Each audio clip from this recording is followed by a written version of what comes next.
Hoje vamos falar sobre estequiometria e os casos especiais de pureza e rendimento. Bom, a estequiometria nos permite fazer aquelas estimativas tanto de consumo dos reagentes quanto de formação dos produtos. Então eu coloco um exemplo só para retomar que 16 gramas de metano reagem com 64 de oxigênio para produzir 44 de CO2 e 36 de água. Eu posso mudar inclusive a escala disso mantendo a proporção. Agora, o caso pureza considera que você tem amostras que não necessariamente tem só aquela substância que de fato vai participar da reação.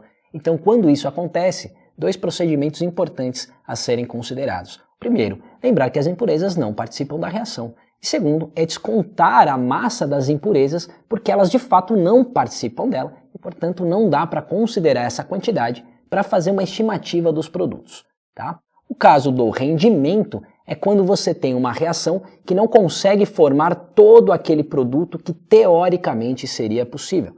Então se forma menos do que daria para formar.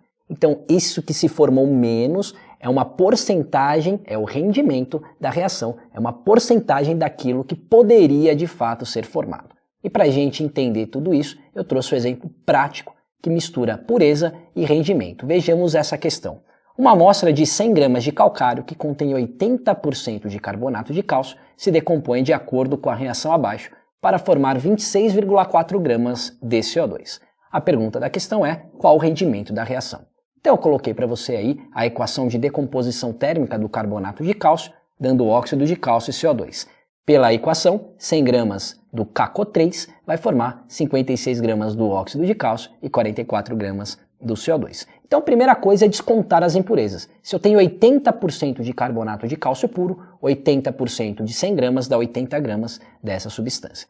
Aí sim eu faço a estequiometria. 100 gramas do CaCO3 formariam 44 gramas de CO2 com 100% de rendimento. Então 80 gramas do CaCO3 vai formar 35,2 gramas com 100% de rendimento. Bom, como o nosso produto não se formou na quantidade de 35,2 gramas, o enunciado é claro que formam 26,4, eu vou descobrir a porcentagem dos 26,4 em relação aos 35,2. 35,2 é 100%, 26,4 Y%, que no caso nos dá 75% de rendimento. É isso.